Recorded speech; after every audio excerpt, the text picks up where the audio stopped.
Salam Bapak Mama, Saudara-saudari yang diberkati oleh Tuhan. Kita bertemu kembali dalam program Suara Kebenaran Gemit Klasis Kota Kupang Timur. Bagian firman Tuhan yang akan menjadi santapan rohani kita pagi ini terbaca dari Filipi pasal 4 ayat 4 sampai dengan ayatnya yang ke-7. Tapi sebelum itu mari kita teduh hati, teduh jiwa untuk bertemu Tuhan di dalam doa. Kita berdoa. Kami mengangkat syukur kepadamu Tuhan, Allah pemberi dan penyelenggara hidup ini. Karena sampai dengan detik ini, di pagi yang indah ini, kami masih ada sebagaimana kami ada. Terima kasih Tuhan. Kami akan memulai seluruh aktivitas hidup ini. Tetapi Tuhan, kami membatasi diri kami di sini. Kami memohon penyertaan Tuhan bagi hidup dan kehidupan kami. Dan Tuhan, izinkanlah kami untuk membaca dan merenungkan firman-Mu. Sehingga kehidupan kami di hari ini sungguh kami jalani bersama dengan Tuhan. Berfirman bagi kami Bapa, karena kami telah siap hati untuk mendengarkannya. Di dalam nama Tuhan Yesus firman yang hidup itu, kami datang dan kami berdoa. Amin. Filipi pasal 4, ayat 4 sampai dengan ayatnya yang ke-7. Bersukacitalah senantiasa di dalam Tuhan. Sekali lagi kukatakan, bersukacitalah. Hendaklah kebaikan hatimu diketahui semua orang. Tuhan sudah dekat. Janganlah hendaknya kamu khawatir tentang apapun juga. Tetapi nyatakanlah dalam segala hal keinginanmu kepada Allah dalam doa dan permohonan dengan ucapan syukur. Damai sejahtera Allah yang melampaui segala akal akan memelihara hati dan pikiranmu di dalam Kristus Yesus. Bersukacitalah senantiasa di dalam Tuhan. Sekali lagi kukatakan, bersukacitalah. Bapak, Mama, Saudara-saudari merenungkan apa yang disampaikan oleh Rasul Paulus. Sepertinya masing-masing kita punya rasa yang lain di hati. Ya, seperti ada sesuatu yang berbeda. Seperti ada gejolak yang tidak bisa kita tahan. Kenapa? Karena di hadapan kita ada sebuah kenyataan yang tidak biasa. Sebuah kenyataan yang tidak bisa kita tutup-tutupi. Bahwa kehidupan ini penuh dengan pergumulan.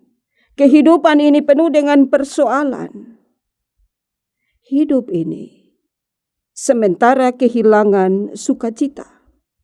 Kehilangan damai sejahtera yang sesungguhnya. Dan bagi kita sendiri, Bapak, Mama, Saudara, kecil kemungkinan untuk kita bisa mengalami sukacita. Bapak, Mama, Saudara, atau jangan sampai yang Rasul Paulus sampaikan sementara menyudutkan kita. Atau mungkin sedikit kasar, jangan sampai Rasul Paulus sementara mengolok-olok kita. Bapak, Mama, Saudara, tetapi sesungguhnya tidak. Sekali lagi, sesungguhnya tidak. Rasul Paulus tidak sementara menyudutkan kita atau sementara mengolok-olok kita. Karena waktu Rasul Paulus menulis surat ini, ia sendiri ada dalam pergumulan yang berat. Yakni ia sementara menanti waktu eksekusi mati di Roma. Sedangkan Filipi yang menjadi tujuan utama surat ini ditulis, umat di sana juga ada dalam berbagai pergumulan. ada dalam berbagai persoalan. Apakah mungkin di saat Rasul Paulus mengungkapkan ini, ia menyudutkan dirinya sendiri dan ia mengolok-olok dirinya sendiri? Tidak. Justru ada dalam pergumulan, ada dalam persoalan, Rasul Paulus menemukan sesuatu yang berbeda.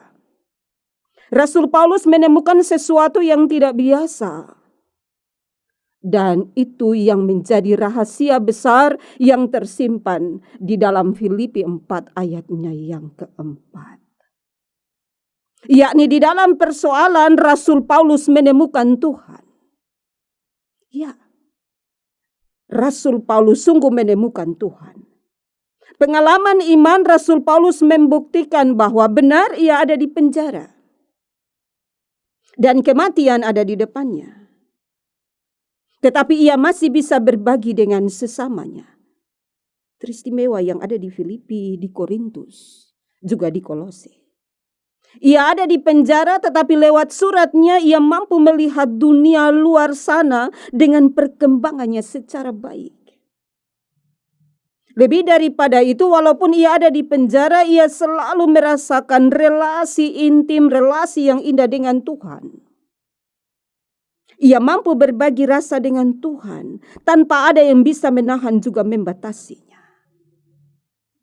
Itu artinya Bapak Mama Bapak Saudara, Rasul Paulus mau bilang kepada kita bahwa ada dalam pergumulan hidup, ada dalam persoalan hidup, jangan tenggelam di dalamnya.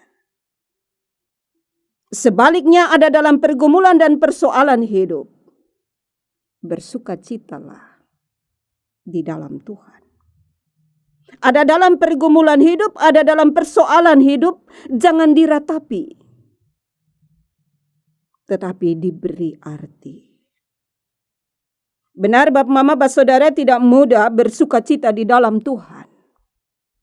Karena bersukacita di dalam Tuhan berbeda, sangat jauh berbeda dengan bersukacita di dalam apapun yang disajikan oleh dunia ini. Bersukacita di dalam Tuhan menurut Rasul Paulus artinya ada dalam pergumulan, ada dalam ancaman, tetap menjaga dan memelihara persekutuan di antara kita. Kemudian tidak berusaha untuk membuat diri juga membuat keluarga sendiri aman dan orang lain diabaikan. Atau orang lain menjadi taruhannya. Bersukacita di dalam Tuhan artinya mampu berbuat baik kepada siapapun. Bersukacita di dalam Tuhan artinya kita telah mengalami kasih Tuhan dan mewujudkannya di dalam kasih kepada sesama. Mengalami kasih Tuhan dan mewujudkannya kepada orang lain yang membutuhkannya. Bersukacita di dalam Tuhan artinya hati ini tidak takut, tidak gelisah, juga tidak khawatir. Melainkan menyatakan segala keinginan hati kita kepada Tuhan di dalam doa. Jika kita hidup dalam kekhawatiran, maka kita akan tunduk dan dikuasai oleh kekhawatiran itu. Tetapi jika kita berdoa dan bergantung kepada Tuhan, maka damai sejahtera Tuhanlah yang akan mengendalikan, yang akan memimpin hati, juga pikiran kita. Bersukacita di dalam Tuhan artinya berpikir dan melakukan segala sesuatu yang baik. Itu yang ditulis oleh Rasul Paulus di ayat 8 dan ayat 9. Berpikir mengenai hal-hal yang baik dan mulia itu adalah langkah pertama untuk tidak dikuasai oleh masalah apapun. Namun agar dapat lulus dan menjadi pemenang, wujud nyatakan itu di dalam hidup ini.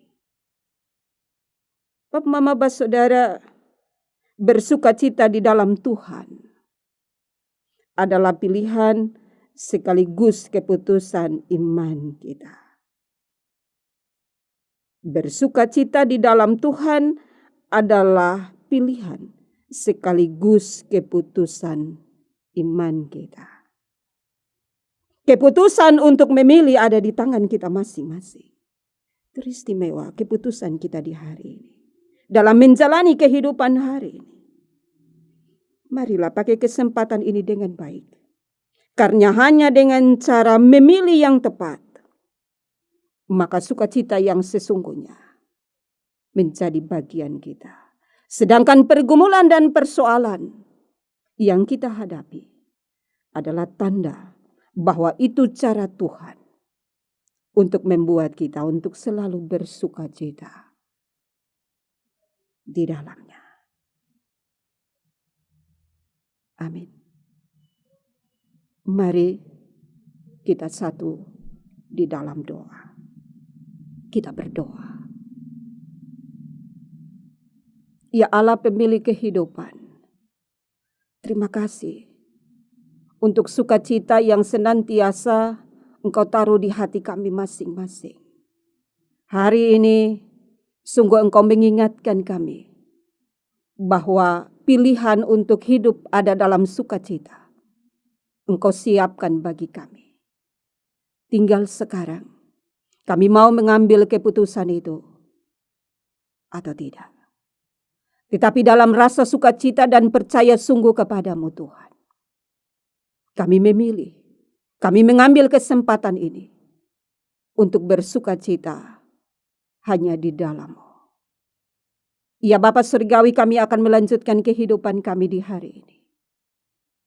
Tolonglah kami, pakailah kami sebagai alat-Mu. Sehingga sukacita yang sesungguhnya tidak hanya menjadi bagian kami, tetapi juga menjadi bagian dari sesama kami. Seluruh pergumulan hidup di hari ini Bapa, kami taruh dalam tangan kasih-Mu. Ajarlah kami untuk kami senantiasa tunduk ada di hadirat-Mu. Bersyukur untuk semua hal. Dan biarlah bersama denganmu kami boleh menjalani hidup ini. Hanya di dalam nama-Mu Bapa kami datang dan kami berdoa. Amin. Bapak, Mama, saudara-saudari terkasih, selamat menjalani kehidupan yang baru di hari yang baru ini. Tuhan memberkati kita. Shalom.